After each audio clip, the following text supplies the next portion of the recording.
26 lahire NU, ijo-ijo benderane NU, gambar jagat simbole NU, bintang songo lambange NU, riang ulamae NU, Tanfidia pelaksana NU, GP Ansor pemuda NU, Fatayat pemudi NU.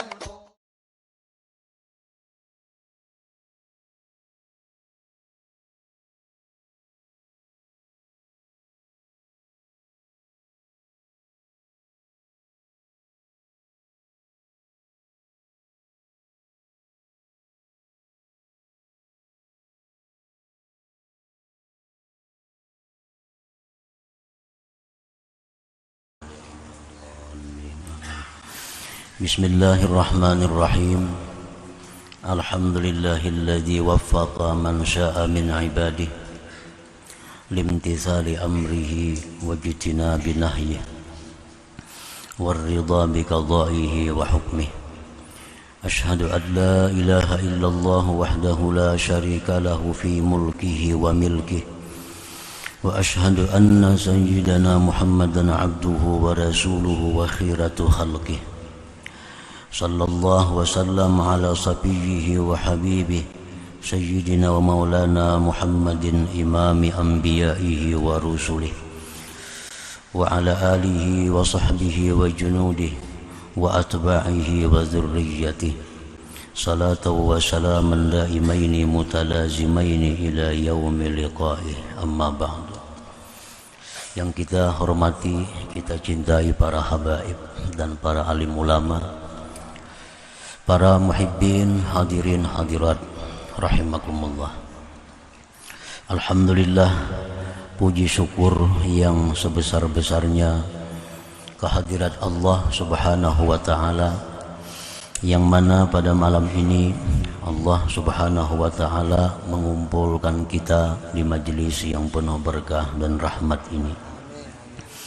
Salawat dan salam keharibaan junjungan kita, kekasih Allah Nabi besar Muhammad sallallahu alaihi wasallam, dan seluruh keluarga, para sahabat, zurriyat dan pengikut beliau sampai hari akhir.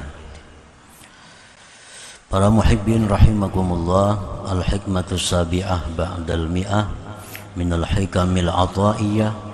Qala al-imam Ahmad Ibnu Athaillah Sakandari rahimahullah wa nafa'ana bi'ulumihi wa asrarih.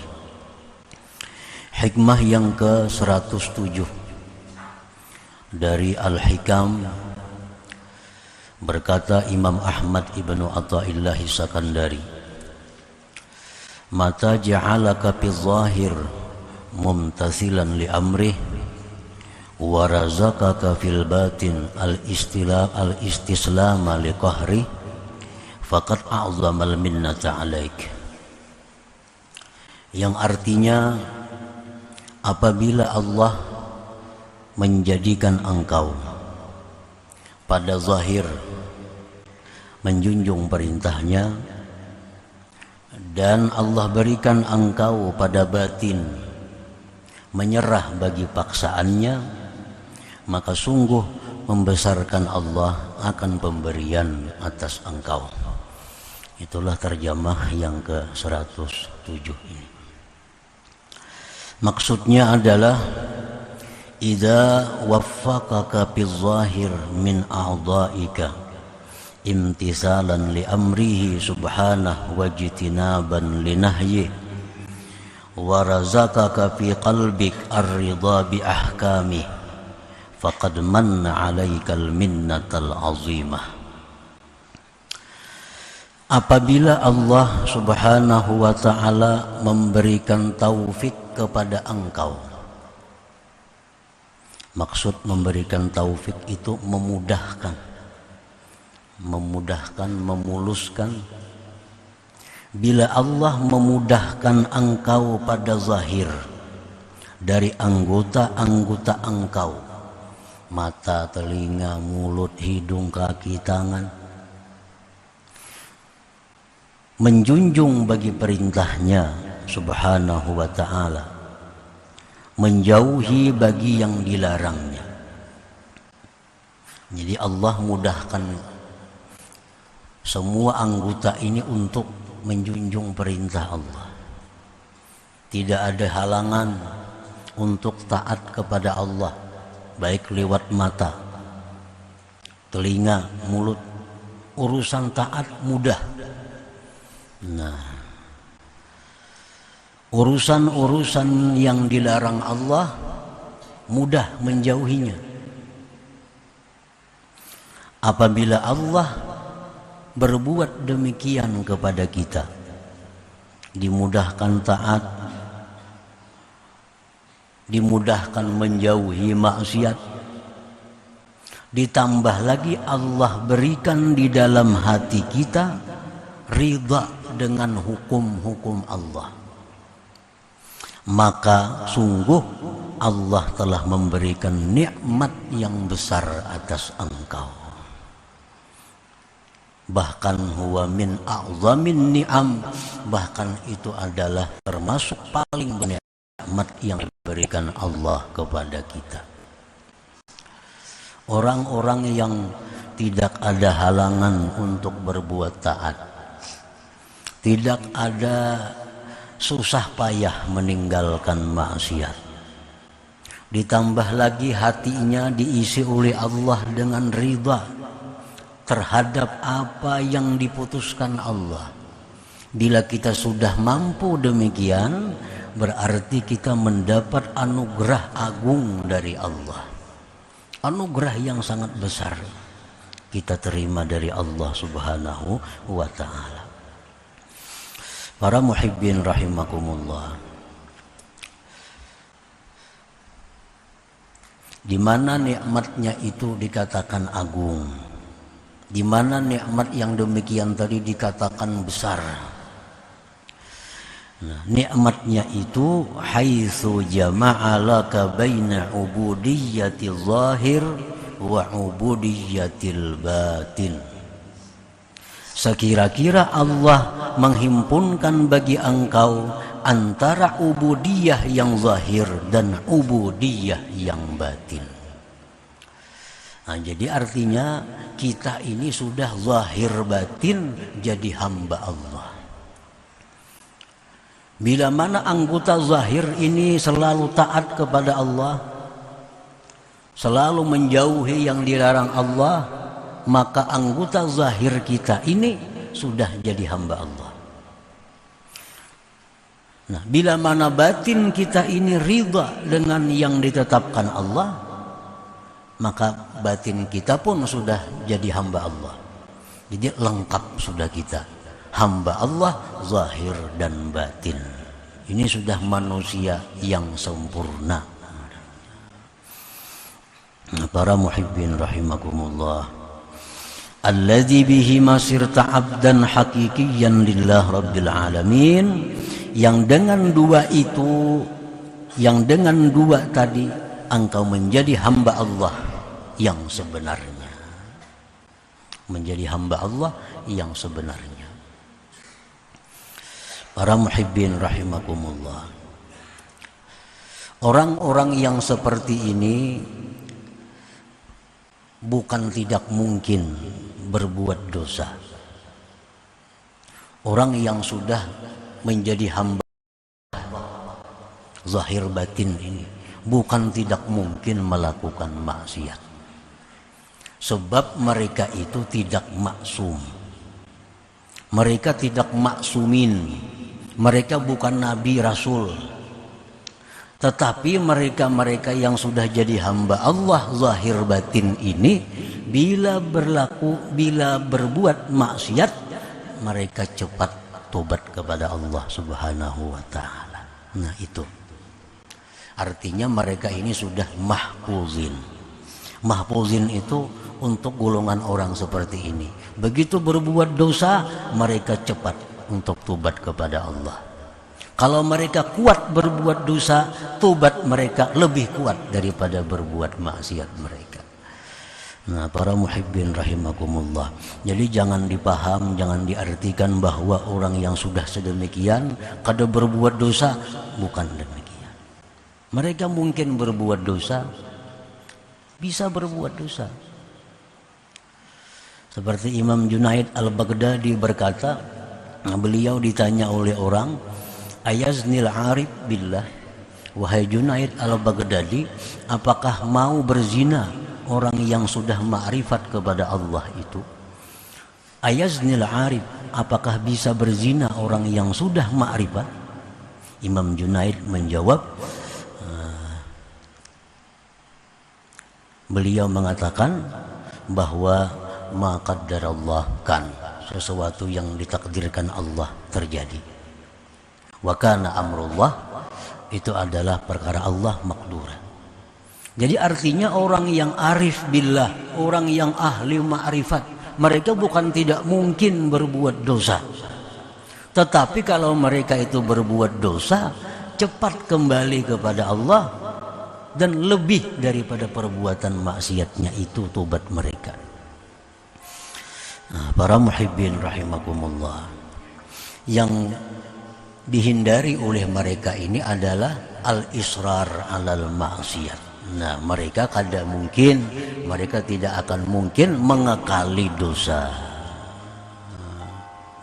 Misalnya orang yang ahli takwa, penjudi, penjina, peminum, pendusta, nah itu kada bisa. Tapi kalau sekali-sekali terjadi dosa kepada mereka, itu bisa terjadi. Tetapi mereka cepat tobat mereka kepada Allah Subhanahu wa ta'ala. Para muhibbin rahimakumullah, zakara al-imam fi hadhihi al-hikmah wasfaini min awsabil ubudiyah. Imam Ahmad Ibnu Athaillah menyebutkan dalam hikmah yang 107 tadi, dua sifat dari sifat-sifat kehambaan. Al-awwalu, yang pertama, imtithalu amri wajtinabu nahyi, menjunjung perintah Allah, menjauhi larangan Allah. Itu merupakan sifat seorang hamba. Asani, yang kedua, ar-ridha bima qadallahu bih, ridha dengan apa yang ditentukan oleh Allah Subhanahu wa ta'ala.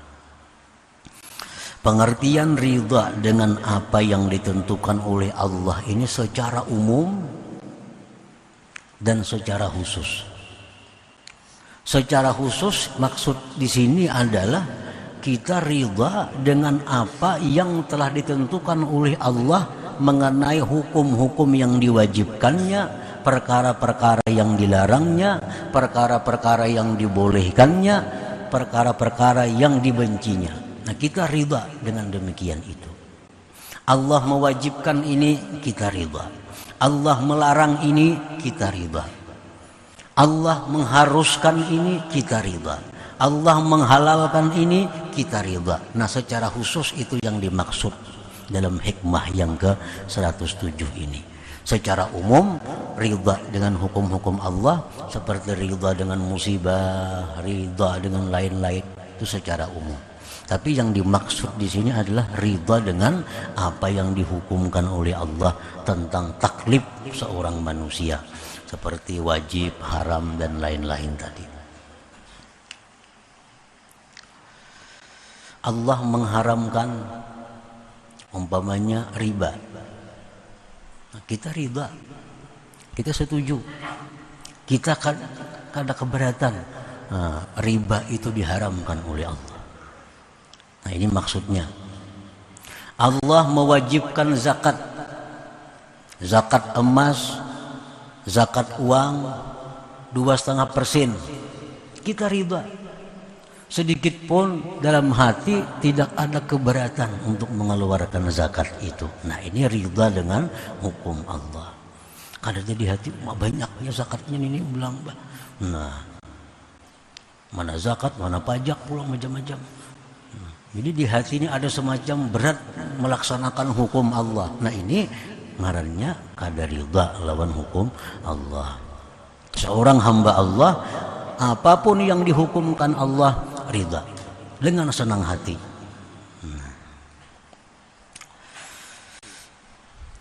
Pamanis Pamanim tasala awamirah wajtanaba nawahiyah walakin lam yarda bihukmillah fahuwa min jumlatil munafiqin alladzina tajammalu linnas bi zawahiril islam wa qulubuhum sakhitah lam tarda bidzalik. Barang siapa yang menjunjung perintah-perintah Allah, orangnya sembahyang, puasa, zakat, haji, silaturahim, wajtanaba nawahiyah, dan dia menjauhi yang dilarang Allah. Dia jauhi zina, dia jauhi riba, dia jauhi qat'ur rahim, memutus silaturahim. Segala maksiat dijauhinya. Tetapi dia tidak ridha dengan hukum Allah itu. Inya sembahyang, hatinya ini sangkal sembahyang ini sebenarnya.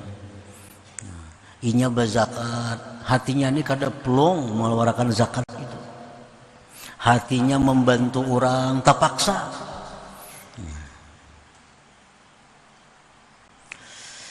Nah, orang seperti ini bahwa min jumlatil munafikin, dia tergolong orang-orang munafik. Itu tergolong orang-orang munafik. Alladzina tajammalu linnas bi zawahiril Islam, orang-orang munafik itu mereka berelok-elok bagi manusia dengan zahir Islam. Orang munafik itu sembahyang. Orang ke masjid juga. Cuma orang munafik ini, ujar Nabi, sembahyang berjamaahnya berjamaah juga. Cuma ada dua sembahyang yang orang munafik itu sulit berjamaah. Subuh lawan Isya. Orang munafik tuh berat untuk sembahyang subuh tuh berjamaah lawan sembahyang Isya. Kalau sembahyang lain berjamaah. Zakat bayar zakat. Nah, tetapi wa qulubuhum sakhitah, hati mereka itu benci, tidak ridha dengan demikian itu. Mereka hanya menampakkan keelokannya kepada manusia. Nah, jadi berselamatan supaya dianggap orang baik, memberi makan orang supaya dikatakan orang ini ahli sedekah misalnya. Nah, berbuat kebaikan ini supaya itu. Jadi tujuan mereka itu hanya berelok-elok untuk manusia. Sedangkan hati mereka tidak suka dengan hukum Allah yang demikian itu. Nah, ini orang munafik. Ini bukan hamba Allah yang sebenarnya. Jadi orang munafik itu di zaman Nabi, mereka sembahyang berjamaah. Tapi karena habis sembahyang berjamaah, mereka mencaci maki hukum Islam. Apa Islam langkah ini? Apa Islam langkah ini? Terang-terangan mereka kada mampu menghadapi Nabi dan sahabat.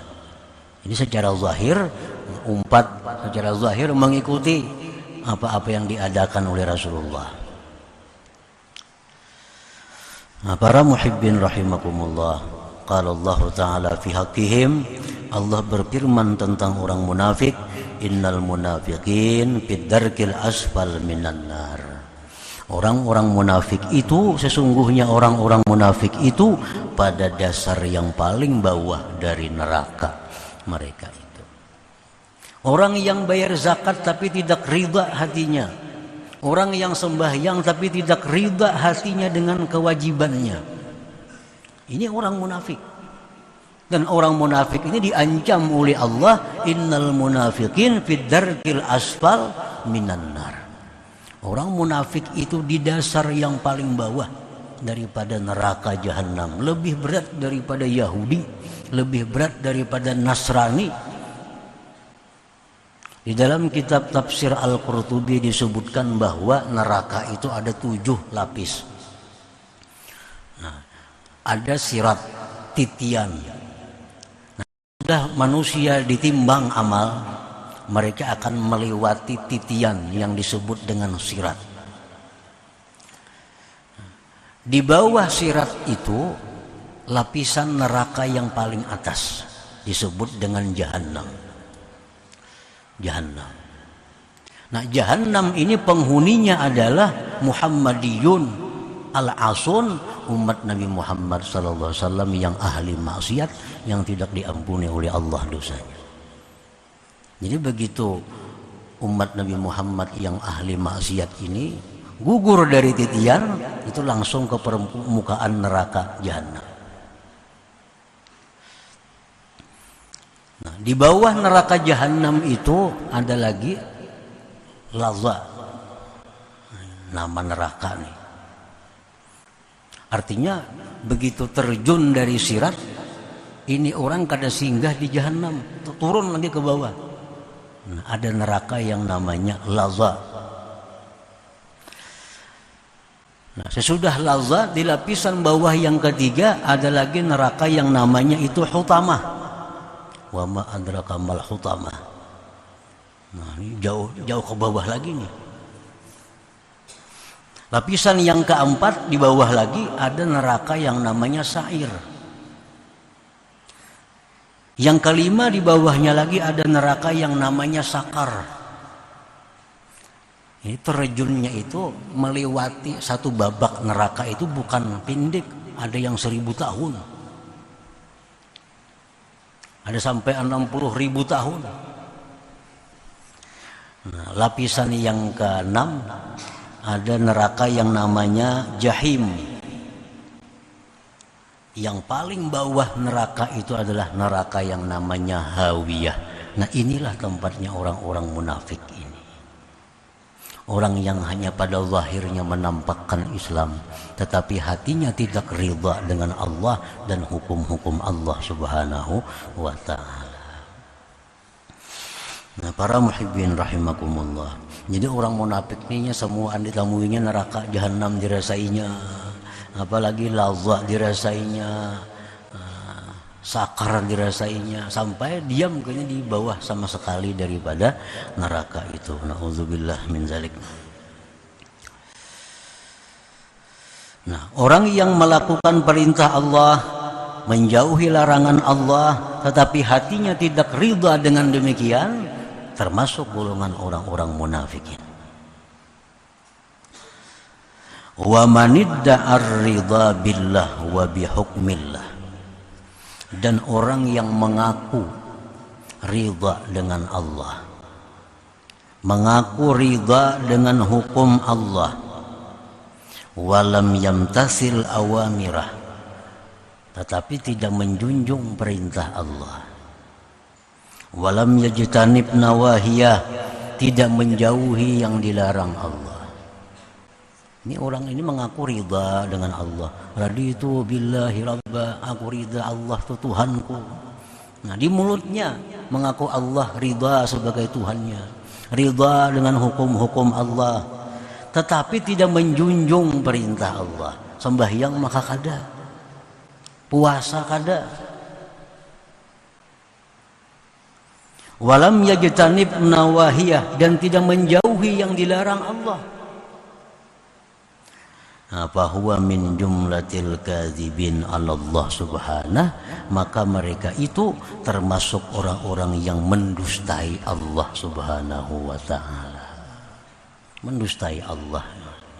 Bapak ada setuju nyatanya apa yang diperintah Allah kada dilaksanakan, yang dilarang Allah diperbuatnya. Para muhibbin rahimakumullah, kenapa dikatakan dusta? Mendustai Allah. Nah, li'anna man radhiya billah wa hukmih, li'anna man radhiya billah wa bihukmihi imtasala awamirah wajtanaba nawahiyah bin syirahi sadr. Karena orang yang ridha dengan Allah, ridha dengan hukum Allah, dia akan menjunjung perintah Allah, menjauhi larangan Allah, bin syirahi sadar, dengan lapang hati. Dengan lapang hati. Kalau kita ridha dengan seseorang, ridha dengan perintah seseorang, tentu kita melaksanakan dengan lapang hati, kadada berat, kadada terpaksa lagi. Nah, para muhibbin rahimakumullah. Qala ta'ala fi haqqihim, Allah berfirman pada hak orang-orang yang mengaku ridha kepada Allah tapi nyatanya kadang menjunjung perintah Allah. Allah berfirman, wa yaumal qiyamati taral ladzina kafaru taral ladzina kadzabu 'ala Allah wujuhuhum muswaddah alaysa fi jahannama maswad lil mutakabbirin. Pada hari kiamat kamu lihat orang-orang yang mendustai Allah, wajah mereka itu hitam. Wajah mereka itu hitam. Bukankah neraka jahanam itu tempat bagi orang-orang yang sombong? Mengaku ridha lawan Allah, nyatanya kadang menjunjung perintah Allah. Mengaku ridha dengan hukum Allah, nyatanya melanggar yang dilarang oleh Allah.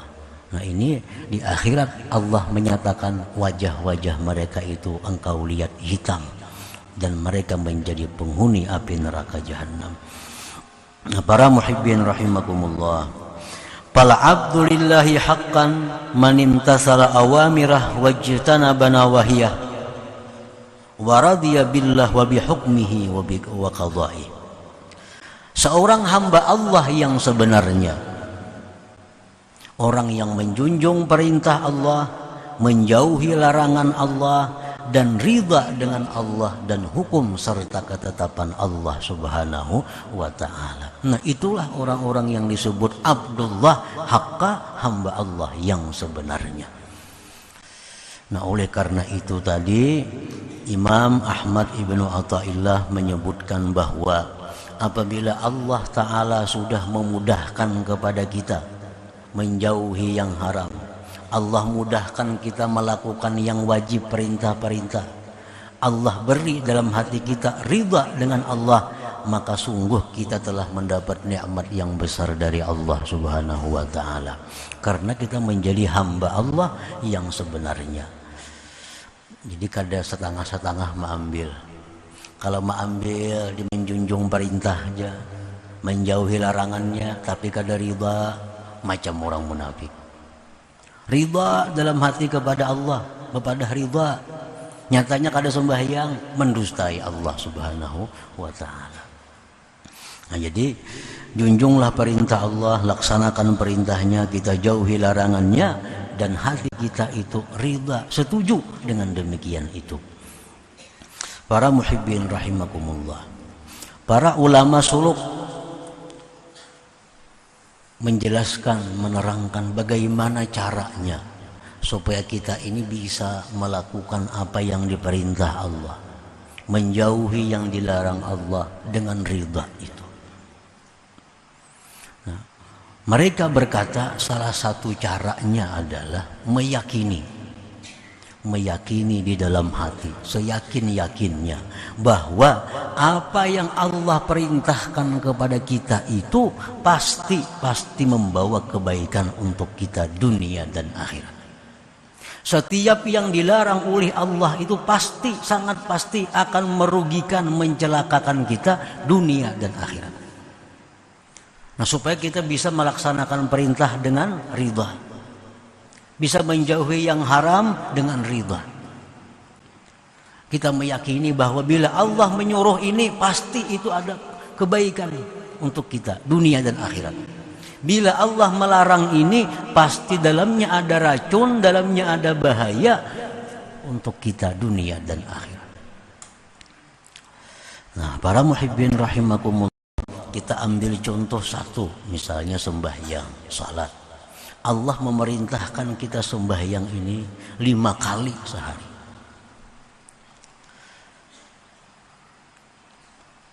Itu bukan sesuatu hal yang berat dilaksanakan apabila kita menjadi hamba Allah yang sebenarnya tadi. Nah, kita mesti meyakini bahwa sembahyang fardu 5 waktu ini adalah membawa kebaikan, sangat kebaikan kepada kita dunia akhirat. Bila mana kita melalaikan sembahyang, apalagi meninggalkan sembahyang, itu pasti ada bahaya yang akan kita terima baik dunia atau akhirat.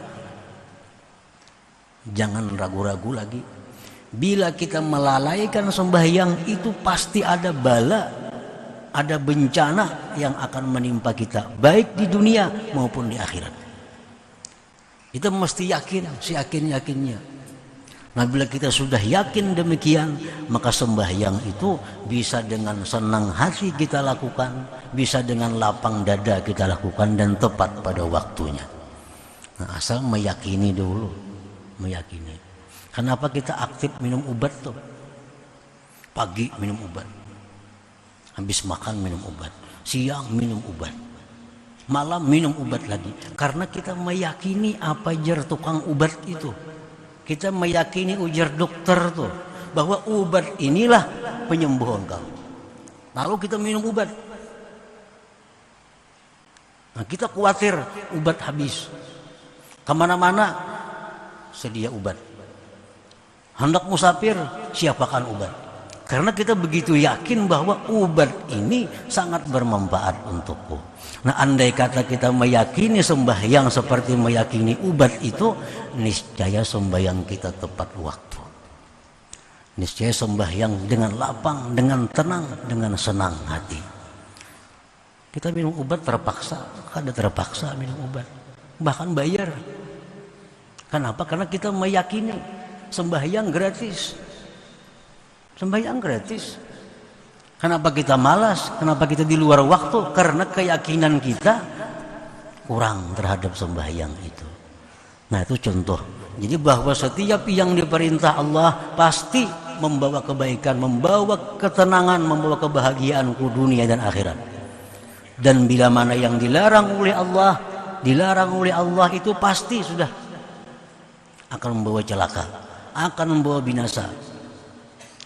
Nah, jadi bila yakin itu, kita kada sulit meninggalkan riba, meninggalkan zina, meninggalkan macam-macam hal yang haram. Karena kita yakin bahwa ini akan membawa bencana kepada kita. Nah, para muhibbin rahimakumullah. Nah, itulah kurang lebihnya hikmah yang ke 107 ini. Selanjutnya hikmah yang ke 108. Ila hadratin Nabi sallallahu alaihi wasallam al-Fatihah. A'udzubillahi minasyaitonir rajim. Bismillahirrahmanirrahim. Iyyaka na'budu wa nasta'in. Shiratal mustaqim. Shiratal ladzina an'amta 'alaihim ghairil maghdubi 'alaihim. Ya Allah biha, ya Allah biha, ya Allah bihusnil khatimah. Ya Allah biha, ya Allah biha, ya Allah bihusnil khatimah. Ya Allah biha, ya Allah biha, ya Allah بحسن الخاتمة. فيا أيها الراجون منه شفاعة صلوا عليه وسلموا تسليما. اللهم صل